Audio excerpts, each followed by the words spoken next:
to Charlamagne, iHeartRadio, the Mental Wealth Alliance, Dr. Alfie, and how good was Sarah Jake Roberts and her husband? I was sitting right there in the second row taking notes, so that was awesome, but I'm really also excited about this next panel. So everybody come on in, get your seats, get your notepads out, because we're going to talk about something serious, and it's healing trauma in a time of racial injustice, right? So we're going to have some experts come up, and I'm truly excited to have these young ladies, and women rather, come up and share their knowledge and expertise. So without further ado, we're going to go ahead and get started. First up, I'd like to introduce Corey Minor-Smith. She is an attorney, author of #Driven, and founder of Corey Empowers in the Driven You community. Welcome, Corey. Y'all can do better than that. Give it up for Corey. Thank you. All right. Mental wealth, let's go. Okay, next up we have Nedra Tawwab. She is a New York Times bestselling author, licensed therapist, and sought-after relationship expert. Give it up for Nedra. And that outfit, okay? Last but certainly not least, we have Dr. Rita Walker. She is a clinical psychologist, award-winning professor, and a leading scholar. Give it up for Dr. Walker. All right, so I'd first like to say that if any of the information that we're discussing today is triggering, please give yourself the grace and space to step away, right? And to heal and then come back in the room when you're ready. So I'm gonna start by reading a blurb. It's been said that historical trauma is an example of intergenerational trauma. It's caused by events that target a group of people, and we could highlight some events that specifically target the Black community, such as slavery, cultural trauma, Jim Crowism, the dark history of the medical experiments in the medical field with our community, redlining in real estate, the new Jim Crow and mass incarceration, and the privatization of prisons, and so much more. Thus, even family members who have not directly experienced the trauma can feel the effects of the events of trauma generations later.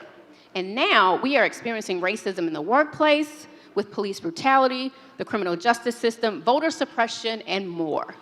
So the question for our panel today is, how do we truly begin to heal from the historical trauma that the Black community has endured while we are still in the thick of it, living while being Black?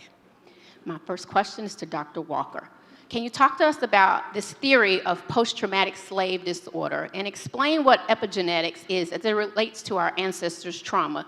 And then discuss how do we begin the healing process, and how do we talk to our kids and families and really get them to understand the historical trauma and present-day challenges that we face now? Shanti, I think you gave me a dissertation question to start. I know that was a lot. I'm sorry.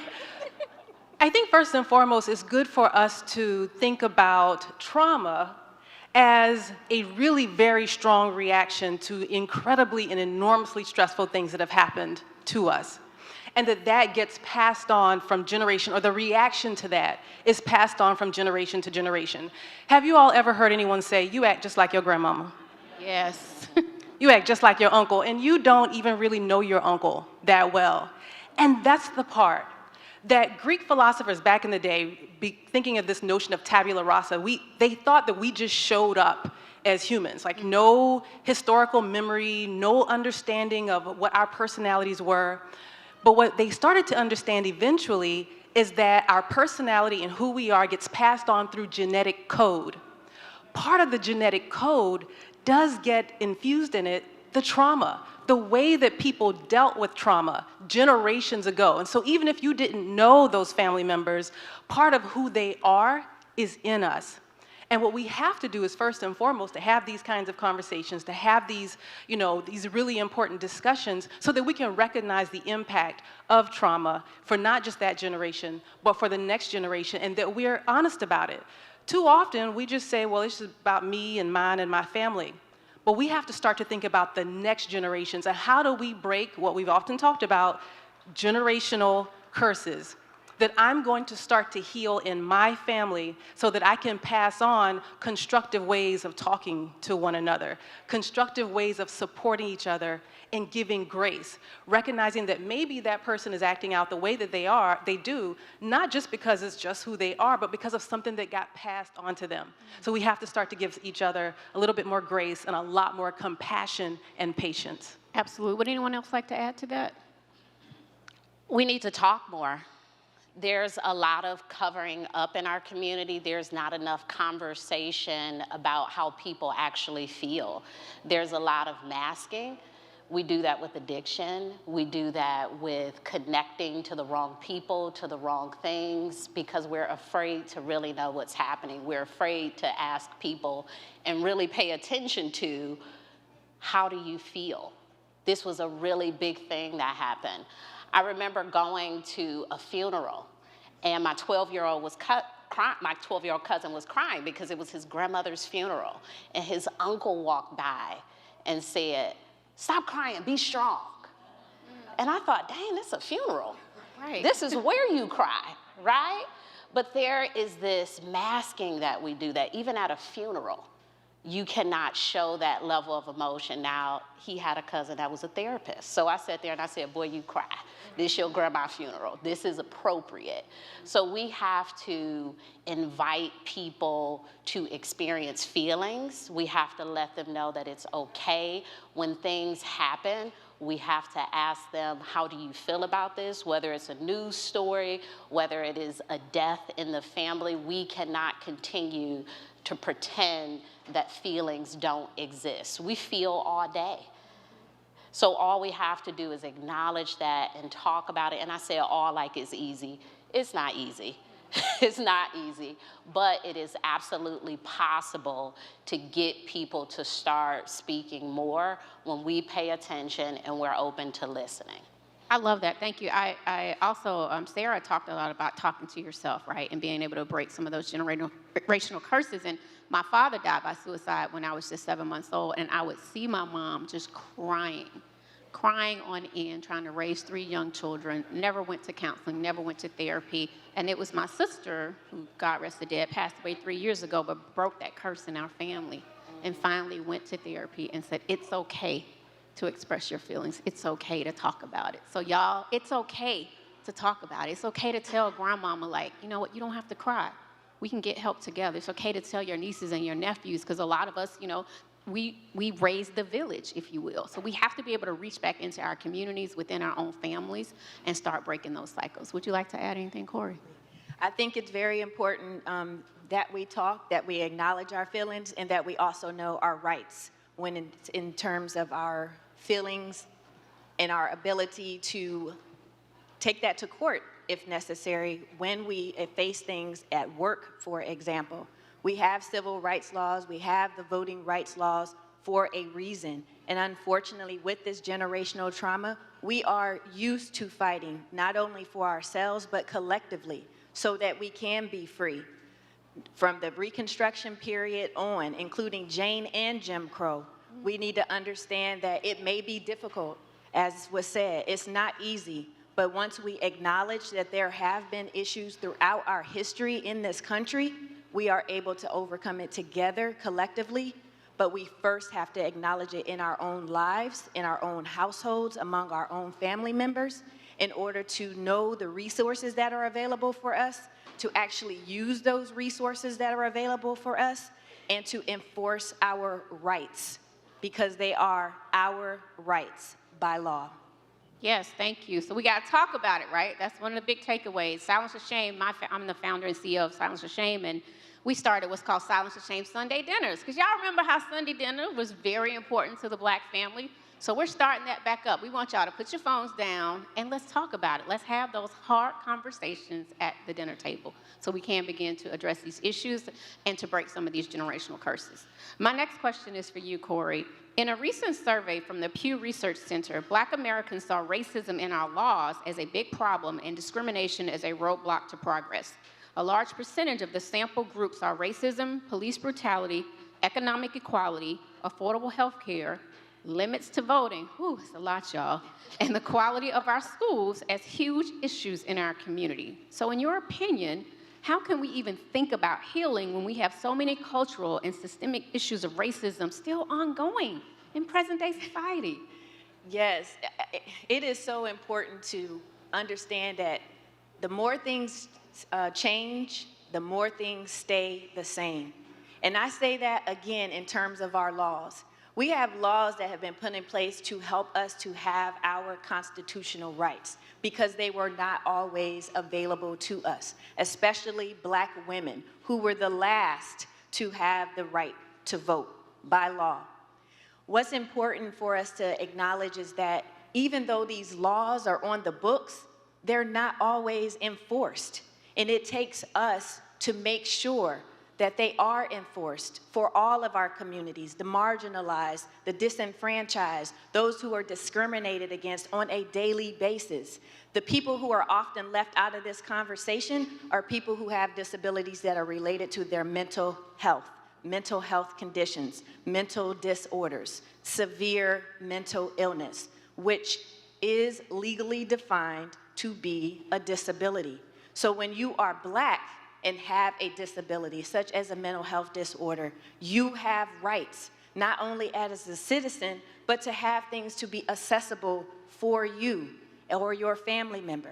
So as we continue to learn about things, just in regards to something simple as self-care, although that can also not be so simple, but something that we can do individually to be proactive, there are things that we have to do beyond just the individual and more so for the collective in terms of making sure that our rights are provided for us and advocating for individuals as well as others in our community.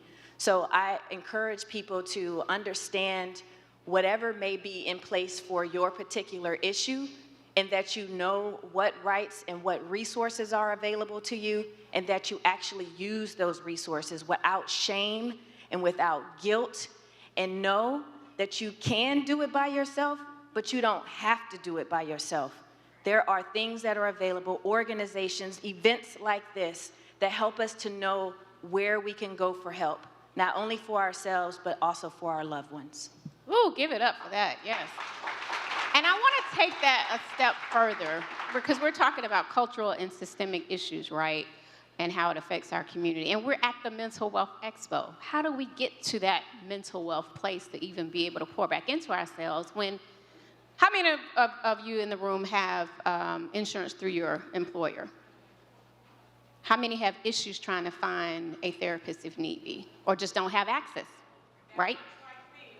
Okay, so there are still, right, just like there are food deserts, I think there are deserts in our community to wellness and access to care. So what would you say to that, Dr. Walker, in terms of being able to really find the right therapist, us not being able to necessarily have therapists that come from a place of cultural competency? I mean, to me, there's a lot of racism that still exists in our healthcare system.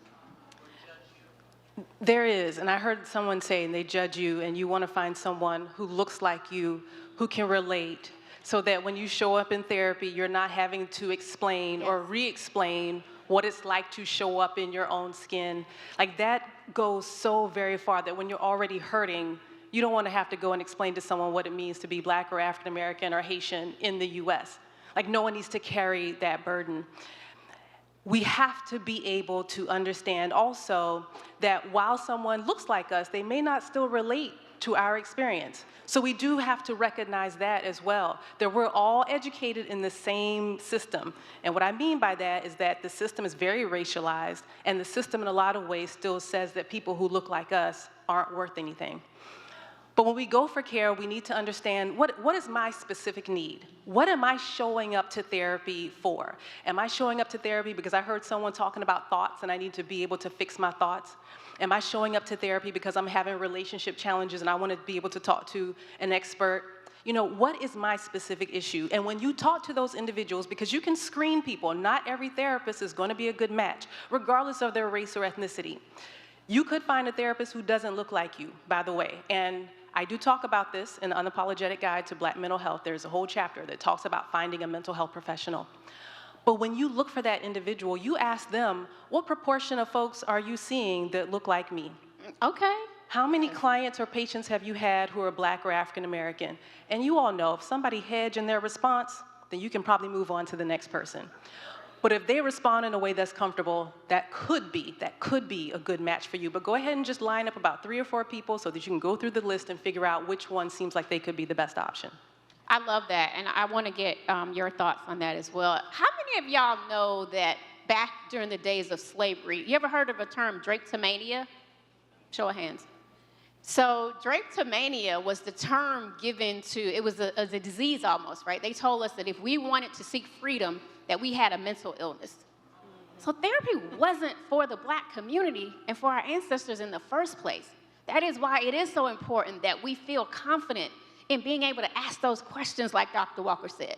That doctor is there, or that therapist, to do us a service. So we have to be unapologetic when we go and seek help and find the right person that works for us. It's kind of like dating. You might have to keep swiping a couple times until you find the right one. Ask those questions, right? Just like you're gonna, when you see that guy or that girl or somebody you want to date, you're gonna drill them, drill your doctors, right? And don't feel a way about it, because we do have to advocate for ourselves. Nedra, would you like to add anything to that? You just said everything I was gonna say. Sorry. No, I'm joking. But I always tell my clients, I work for you, right? So sometimes they apologize to me for being late. I'm like, I'm on your time, right? I am here for you. And sometimes just because I'm Black, it doesn't mean that I'm going to be the right fit for you. If you have a certain issue, that's the type of therapist you need to find. I don't treat everything. I treat particular things. So even though we are the same race, we may not have the same idea of what this process should be. So it's really important that we're not just finding a therapist that's Black or a therapist that's Filipino. We need to find the person that is a good fit for us. And sometimes that might look like not excluding a white therapist, because that person may be able to treat the issues that you uniquely have. So as you're searching for a therapist, look at everything. Don't just look at their picture and say, oh my gosh, this person can't help me. It depends on a lot of factors. So we can't say that, because of this one thing, this person can't help me. It is a lot like dating. So you may have to talk to a few therapists, and you can fire your therapist. If you go a few times and you feel like it's not a good fit for you, find another therapist. So it's not like you have to stay in it because you started. You can find someone else. The other thing that's really important, discuss the way that you want to be treated by the therapist. So often we go into it with an expectation of, I want a therapist that's directive. I want a therapist that understands this. But we're not communicating that. And so we get this therapist that just sits there and nod, and we're like, why is the therapist like this? Well, this is the type of therapist that doesn't give a lot of feedback. So we have to know what we like. I happen to like a therapist that nods, right? I'm a therapist. I just want you to listen. But I wouldn't recommend my therapist to my friends because they like someone who gives feedback. So we have to treat it as a whole process and figure out, this is the type of relationship I would like, and this is the person who can meet that need. Yes, I love that. Great I information. just want to touch on that as Please, well, yes. because you had mentioned about like a food desert, healthcare desert. yeah. We have to elevate that to apartheid. This was intentional, institutionalized by law. And just because laws change doesn't mean that those actions just go away. They are ingrained in the system, and that's why we say systematic, right? Systemic. Because it is there. It is a part, and it has been a part of the policies and procedures. So even in the healthcare industry, there is lack in our communities, intentional lack. It's apartheid, not just a desert. And when we go out and find people who can help us, we want them to be culturally competent. So it's just touching on that, not just because they're Black, but culturally competent, not just because they're white that they can't. Cultural competence is what we're also looking for when we strive to get help that can help our families and to help ourselves. So please just understand that these things didn't just happen. They were by law to happen. And we have to make sure that the changes are in place and that we make the change be present in our communities. 100%. Can I just say one thing? Yeah, sure. Instead of cultural competence, maybe cultural openness. Okay. Because competence, I remember being taught competence. I have a book, and by each ethnicity it goes through, it's like, this is how you treat a Polish family, this is how you treat a Jamaican family. And really, is it? Or is it me being open to the person coming into this space? Because just because the person is Black, it doesn't mean that they come from a certain neighborhood. It doesn't mean they have a certain type of socioeconomic background, or they had one parent or two. We have to be culturally open to the person in the room. Yes, thank you, thank you. And y'all know that Corey talked about it being systemic, and it's election season coming up. So I'm not telling you who to vote for, but I'm telling you to vote. Because we're talking about structural racism within healthcare, and these states have pulled back so much funding, right, around mental health care, and especially for vulnerable populations and underserved communities. So make sure that you find out what's going on in your boroughs, right, in the state, and get out there and vote so that we can make sure that we get the funding that we need to be able to help from a mental health perspective.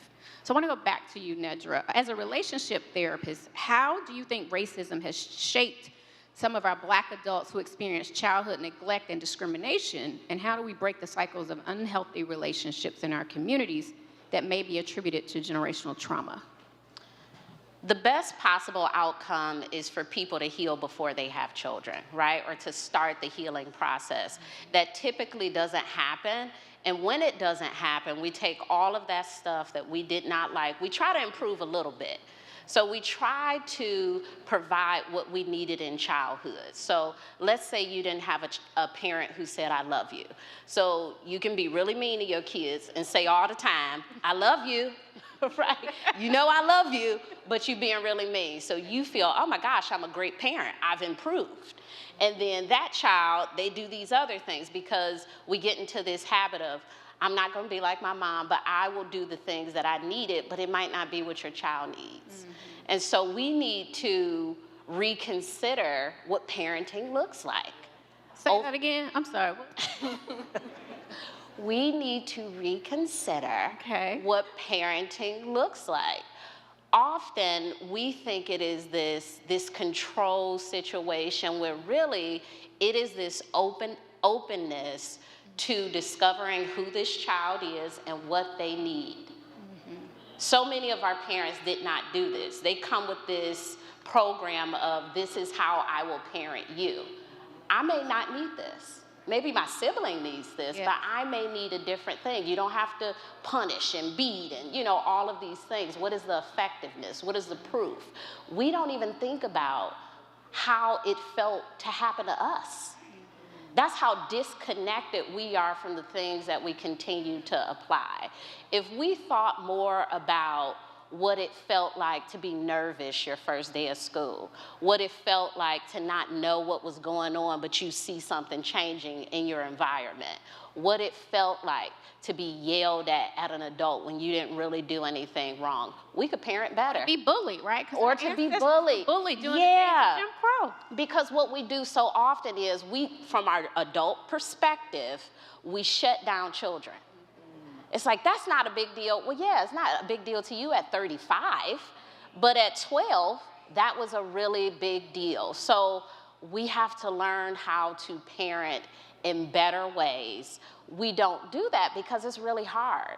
It's not a community of people around you supporting these new philosophies of parenting. There's a lot of pushback when you don't want to spank your kids. There's a lot of pushback when you don't want to have them around certain family members. So it does take a level of courageousness to do it in a different way, but it also changes generations because kids have to be able to have a different experience from you.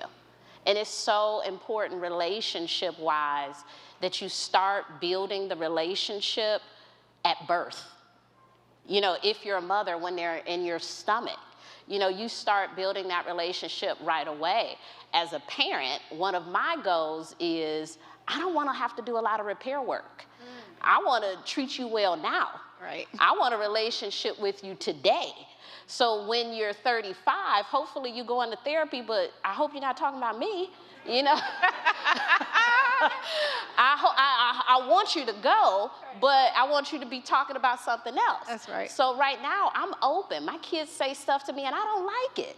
It hurts. I'm like, what do you mean you don't like that? I can't dress you? You know, and I deal with it as it comes, but I recognize you are a person. You get to have your own experience, and this is an opportunity for me to deal with my stuff.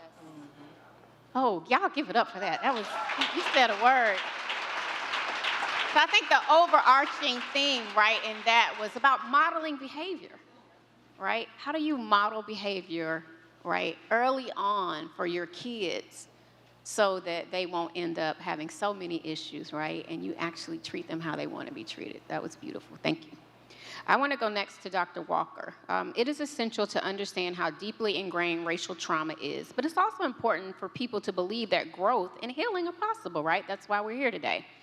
How can we find better ways to partner with other races and ethnic groups that truly want to be allies for us and want to be on the right side of history? Because there's been a lot of talk about allyship and all that, right, after the pandemic and after George Floyd. So how do we deal with that?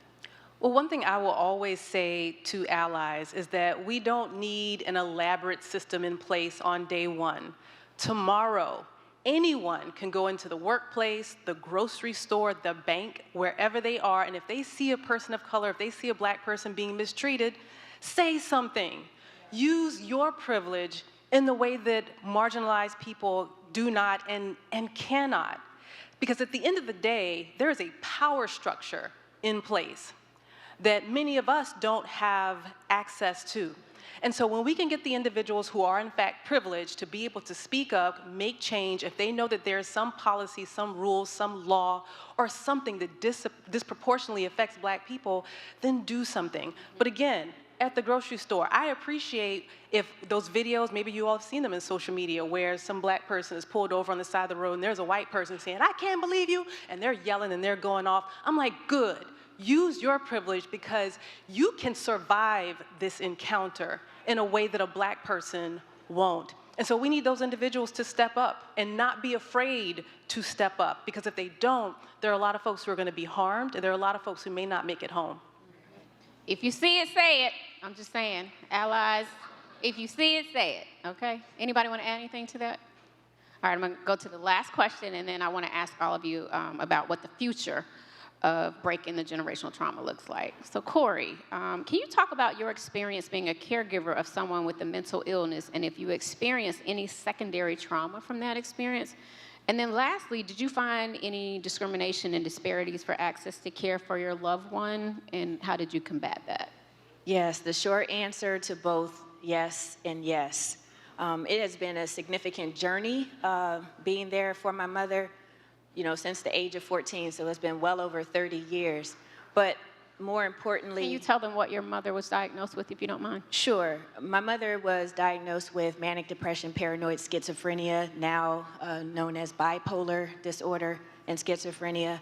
And in this very moment, I am struggling to assist and help my mother to maintain her dignity, her respect, her rights, by those who are in the positions to provide the treatment, to provide the services that our people in our community need.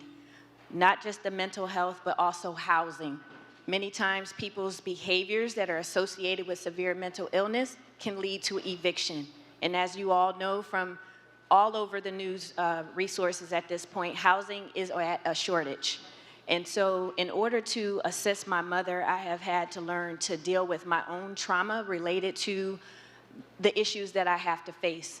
And not only adulting for myself, but adulting for a whole nother person, and making sure that I continue to advocate for her through the illness, that I love her through the illness, because unfortunately, her behaviors lead to her being verbally aggressive to me, being verbally assaultive to me and other people.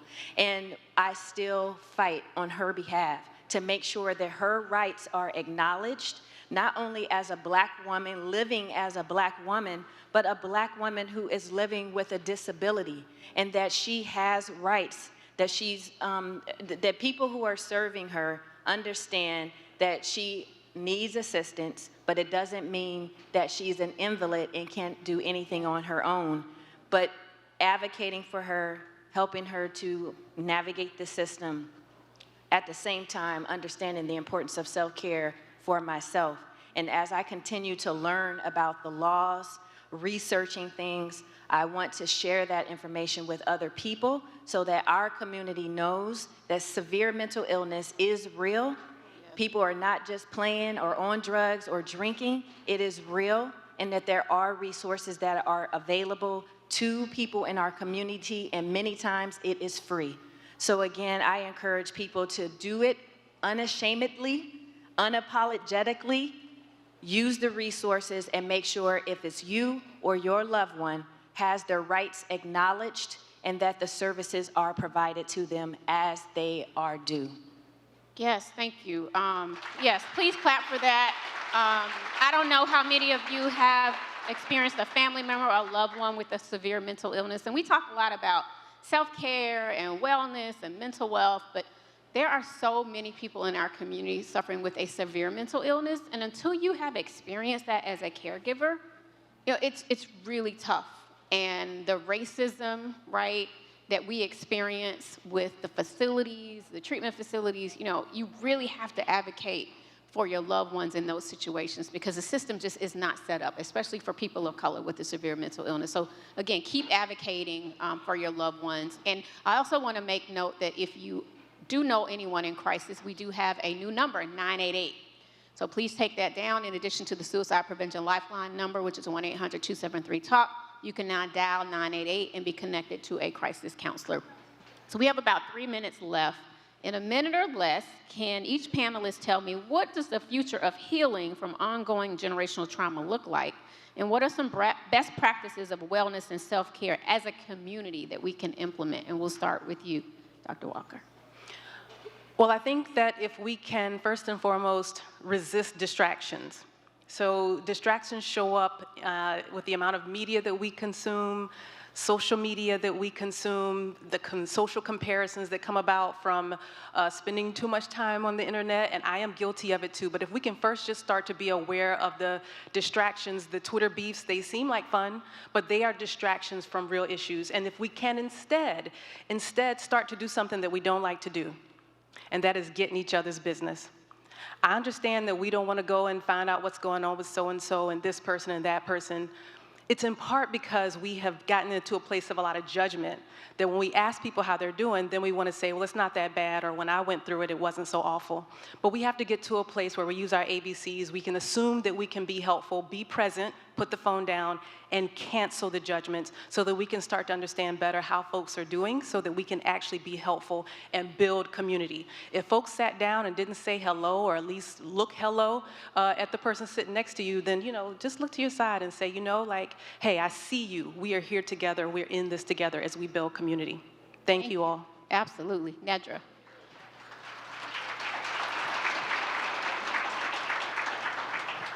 There are enough people in this room, if everyone decided to do one thing, generations would be changed. We often think that the family structure has to change, everybody else got to change, and it's us. If we just started to do the little bit that we can and not match everybody else's energy, if everybody else is yelling at the dinner table, be the peace. You sit there and you practice something else. You decide to change what happens in that environment. So often we are consumed with, if this changed, if this person changed, I can't believe this. If you could change yourself, if you could learn to respond differently to the people who won't change, that will change generations. So yes, be in community with other people, but also be present with yourself. And a lot of that is going to be independent change. I cannot change them. This is how I can manage my reaction. I can only change me. We have enough trauma ourselves, and we're trying to help people with their trauma. Yeah. How do I work through my trauma so I can be of service to another person? So it starts with you. The generational trauma can change just with you doing one thing. Amen. Thank you. Give it up. Last but not least, Corey. Yes, thank you very much. In my book, Hashtag Driven, I talk about 5 principles, one being faith, the second one being motivation, the third being determination, the fourth being preparation, and the fifth, action. I want to focus on the fifth, action, and thank Charlamagne for having this event and all that he does to take action to help us to know about mental health and wealth. We can wish upon a star, we can daydream, we can think about it, but we have to take action, as it was said, in our own lives and in our communities. If we sit idly by, change is not going to happen. Taking action helps us to understand that we can learn all that we can about our own mental health and wealth and in our community, and learn about the things that you can do to make whatever necessary changes are applicable in your life. I moved at least 21 times before I even went to college, lived in 8 households, 14 different schools. I wanted better for my children, but me just wanting better for my children was not going to affect change. I had to take action. So I'm encouraging you all, as you sit here and record and laugh and cry, take action. Go back out in your communities. Find the organizations that can help the people in your family, you individually. Share the information. Don't just hold it to yourself. We are all gifts from God for this earth. Don't keep the gift to yourself. Share it. Help our communities to be better. Create a different type of life for you and for those who are coming behind you. Thank you. Yes. All right, our time has come to an end. The last thing I want to say is take some time to open up a book or get on Google, right? Just like y'all be scrolling, look at all them TikTok videos, and I ain't judging because I be on TikTok too. But I did a lot of research today about generational trauma. So I need y'all to do something for me. Look to your left and say, neighbor. A little bit louder. Neighbor. Today, the cycle ends. We will dismantle generational trauma in the Black community. Y'all give it up for our panelists.